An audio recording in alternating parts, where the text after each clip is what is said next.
اور پھر جہنم میں کون سی چیز لے جاتی ہے اور جنت میں کون سی چیز جانے سے روکتی ہے، اس کو قرآن نے آرام سے بیان کر دیا۔ وَمَا الْحَيَاةُ الدُّنْيَا إِلَّا مَتَاعُ الْغُرُورِ، یہ دنیا کی زندگی تو ایک دھوکہ ہے، یہ دھوکہ ہے، دنیا کی زندگی ایک دھوکہ ہے۔ کیا ہے آپ ذرا دیکھیں نا، آدمی سب کچھ دنیا کے لیے۔ میں ایک واقعہ میں نے اس سے پہلے ابھی کہیں عرض کیا تھا، ہاں چیتا کیمپ کے اندر، چیتا کیمپ میں نے بتایا تھا، آج پھر وہاں اس واقعے کو عرض کر دوں، شاید کہ یہاں کی جو پبلک ہے وہ وہاں نہ سنی ہو اور آج وہ سن لے اور اپنی سوچ بنا لیں۔ مولانا روم رحمت اللہ تعالی علیہ فرماتے ہیں کہ ایک بادشاہ اپنے حواریوں کے ساتھ بیٹھا ہوا تھا،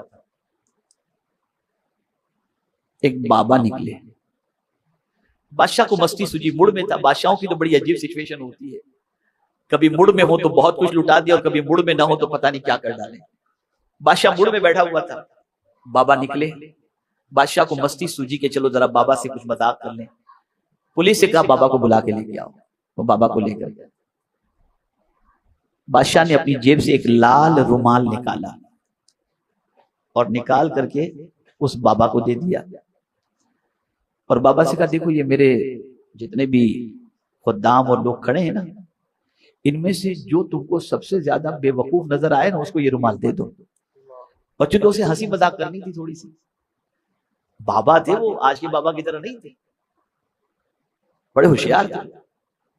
بابا نے سب کو دیکھا اور دیکھنے کے بعد رومال اپنی جیب میں رکھ لیا، اپنی جیب میں رکھ لیا۔ بادشاہ کا تو ایک دم پورا موڈ خراب ہو گیا کہ یار میں تو کیا سوچا تھا، کسی کی ٹنگل اڑائیں گے، یہ جس کی جیب میں رکھیں گے جس کو دیں گے اس کا مذاق اڑے گا، کہے لگیں گے، لیکن تو عجیب بابا اس نے اپنی جیب میں ہی رکھ لیا۔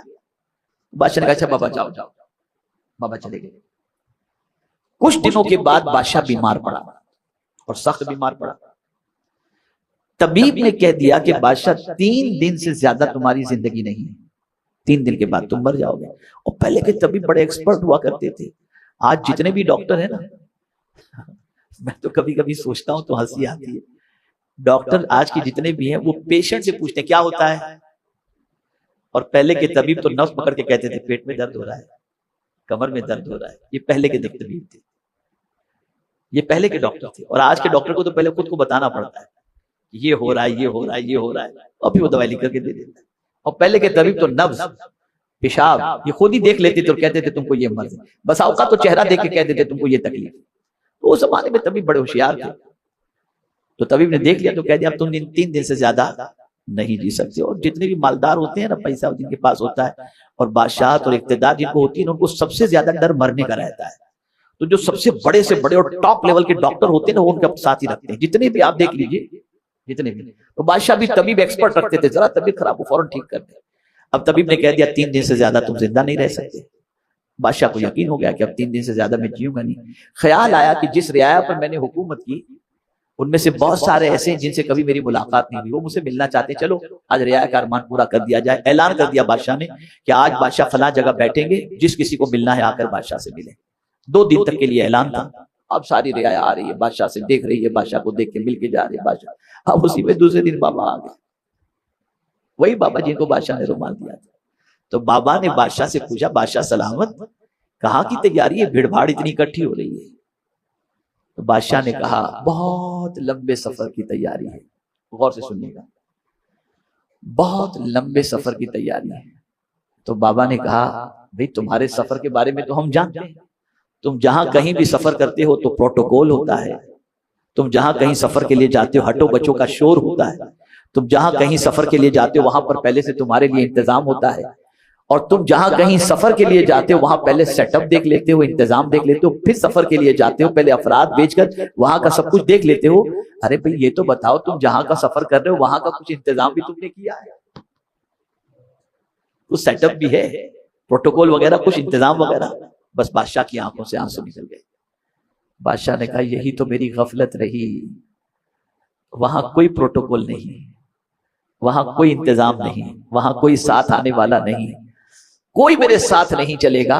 اور افسوس کہ میں نے اپنی پوری زندگی جہاں مستقل نہیں رہنا وہاں کی تیاری میں تو میں نے گزار دی، اور اس سفر کے لیے میں نے کوئی تیاری نہیں کی۔ اتنا سننا تھا کہ بابا نے اپنی جیب سے لال رومال نکالا، بادشاہ کو دے دیا اور کہا تجھ سے زیادہ میری نظر میں کوئی دوسرا بے وقوف نہیں ہے۔ کیا ہم بادشاہ کی طرح بے وقوف نہیں ہے نا؟ بے وقوف صبح اٹھ کر کہاں کی تیاری کرتے ہیں، شام سوتے ہیں تو کہاں کا سوچ کر سوتے ہیں، اپنی اولاد کے لیے کہاں کی فکر زیادہ کرتے ہیں، انتظامات کہاں کے لیے زیادہ کرتے ہیں، جھوٹ سچ چوری ڈکیتی غلط کاروبار یہ سب کہاں کے لیے کرتے ہیں؟ یہاں کے لیے۔ وہاں کیا بھیجا ہے ہم نے، وہاں کی کیا تیاری کی ہے ہم نے، وہاں کا کیا انتظام کیا ہے ہم نے۔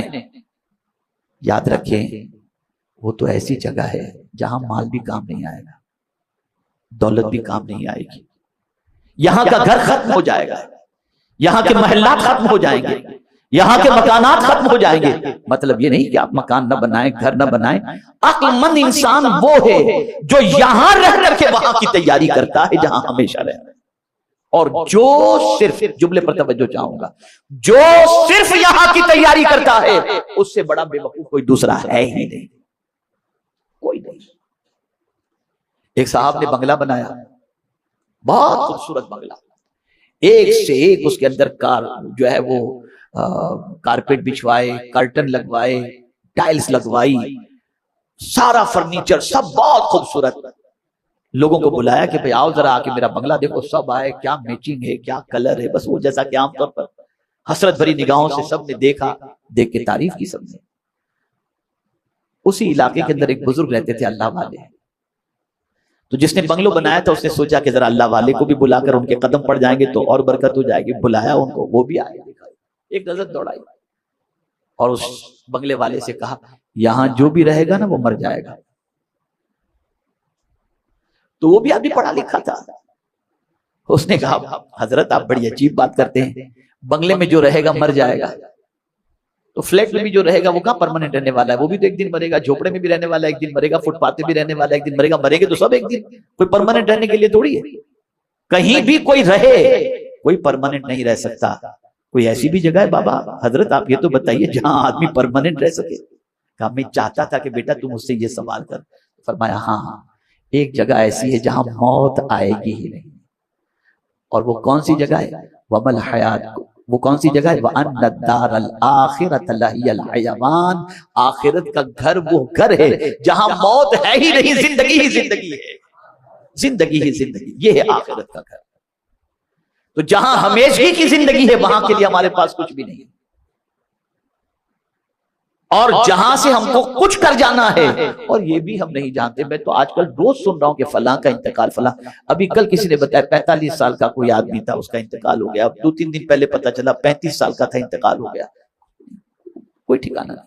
اور حضور صلی اللہ علیہ وسلم کے فرمان کی روشنی میں دیکھا جائے تو سرکار صلی اللہ علیہ وسلم کے فرمان کا مفہوم ہے کہ میری امت کی عمر اوسطاً اگر دیکھا جائے تو 65 کے قریب قریب کی ہوگی، بس زیادہ اس سے کوئی جی نہیں سکے گا الا ماشاءاللہ، جس کو مل گئی، باقی 60-65 کے اندر تو اب ہم دیکھیں، چلیے بہت دور جانے کی ضرورت نہیں، ابھی تک دیکھیں آپ میں سے میکسیمم 30-35 25 40 50 60 کی عمر کے، آج صرف جا کر بستر پر لیٹ کر صرف اتنا سوچیں کہ جہنم سے بچنے کا ہم نے کیا انتظام کیا، اور جنت کے لیے ہم نے کیا تیاری کی، اور آخرت کے لیے ہم نے کیا سامان تیار کیا، جہاں کوئی کام نہیں آئے گا، بیٹے بھی کام نہیں آئیں گے، مال بھی کام نہیں آئے گا، یوم لا ینفع مال ولا بنون، قیامت کے دن مال بھی نفع نہیں پہنچائے گا، بیٹے بھی نفع نہیں پہنچائیں گے۔ کیا تیاری کی ہے کچھ انتظام ہمارے پاس؟ ہم نے وہاں کے بارے میں کچھ سوچا؟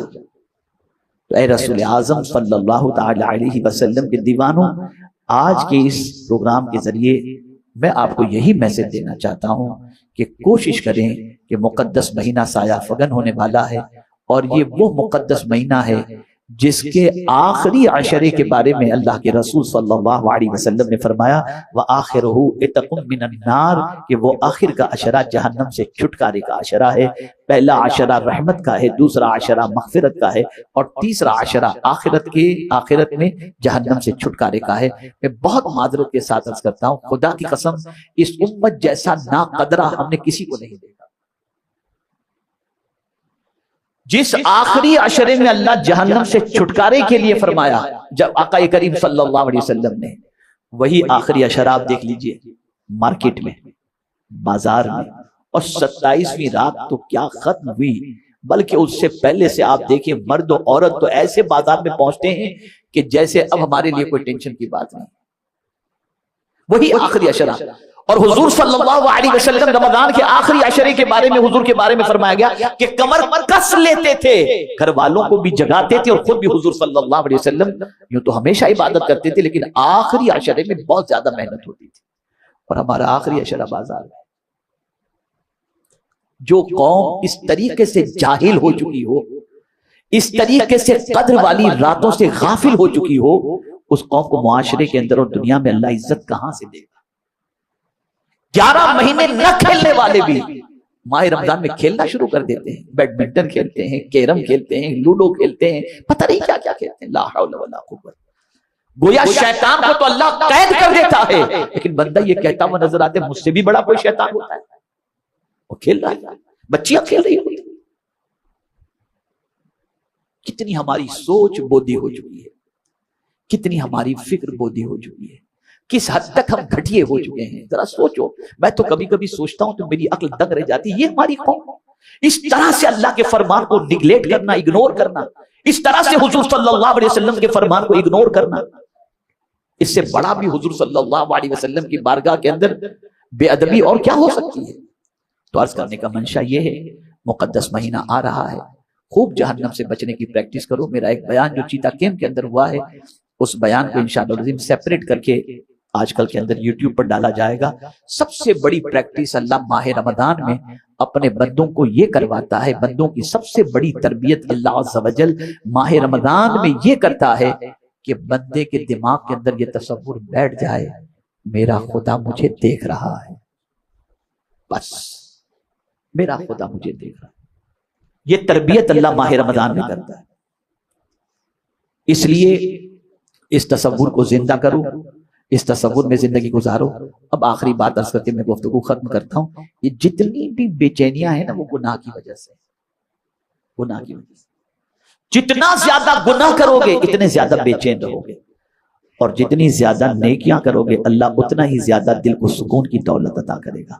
خوب عبادت کرو ماہ رمضان میں، خوب توبہ و استغفار کرو ماہ رمضان میں، بہت ملنا ملانا چٹپٹا کھانا اس سے پرہیز کرو، اور خوب جی بھر کر کے اللہ سے دعا کریں ہم سب کہ اللہ تعالیٰ ہم کو ماہ رمضان نصیب بھی فرمائے اور ماہ رمضان میں ذوق بندگی بھی عطا فرمائے. اور جن لوگوں کو اللہ ماہ رمضان کے آخری عشرے میں جہنم سے نجات